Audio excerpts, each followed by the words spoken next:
So Paul Ryan goes to Georgetown University yesterday. He got this letter first from Georgetown, signed by the students who invited him and professors and one of the and a bishop at Georgetown. And Georgetown, a Jesuit school, Georgetown, very Catholic. Georgetown school. and Notre Dame, two leading Catholic schools in the country.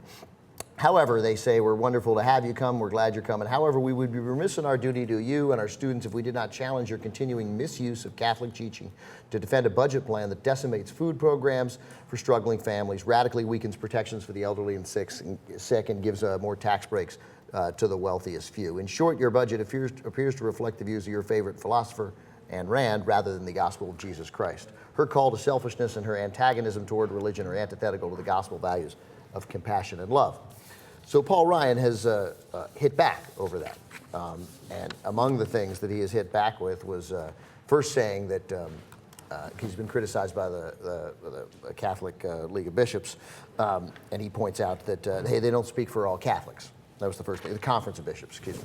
The first thing he says is they don't speak for all bishops, except, no, they do. That's literally their job. That's what they are. That's They're what they the are. Conference of Bishops. Yeah. Right, but nonetheless, the issue is this thought that he cares that his driving political influence isn't Catholicism or anything else except the writings of Ayn Rand.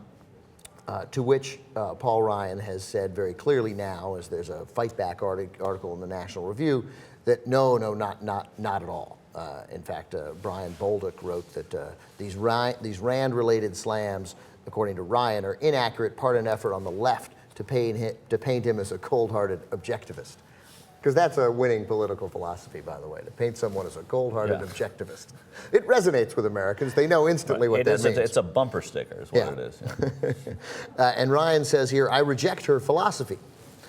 Speaking of Ayn Rand, because it's an atheist philosophy. He says it reduces human interactions down to mere contracts and is antithetical to my worldview. He objects to the fact that Ayn Rand was not religious.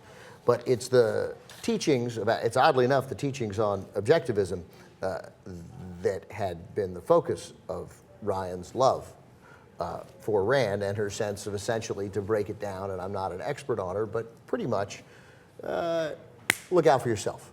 Yeah. That's how this works. Don't look out for anybody else. Don't look out for the greater community. Take care of your own needs, your own pleasures, and that system will work best for everybody. So Ryan says that he was not, that he's not a disciple of Ayn Rand, but it's going to be tough for him to explain that. So first, let's go to well, we'll skip clip one. We told you that about there can be a difference of opinion among Catholics. Here's Paul Ryan in 2009. This is clip 2.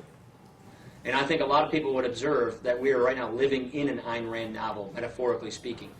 But more to the point is this. The issue that is under assault, the attack on democratic capitalism, on individualism and freedom in America, is an attack on the moral foundation of America. And Ayn Rand, more than anyone else, did a fantastic job of explaining the morality of capitalism, the morality of individualism. And this, to me, is what matters most.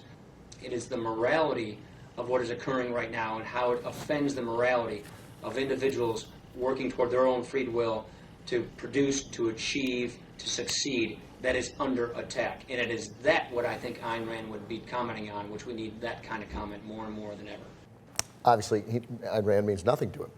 No, absolutely nothing. And he's talking about moral obligation. Well, there's something in Catholic teaching called subsidium that the Pope talks about, which is when higher forms of authority, governments, help those in need. And of course, Ryan, being the practicing and avowed Catholic, in his policies, when you read his budget, it does the opposite. It takes away from the subsidium that the government is requiring to needy people. He says that it should only, that term is only relevant on like the most local level.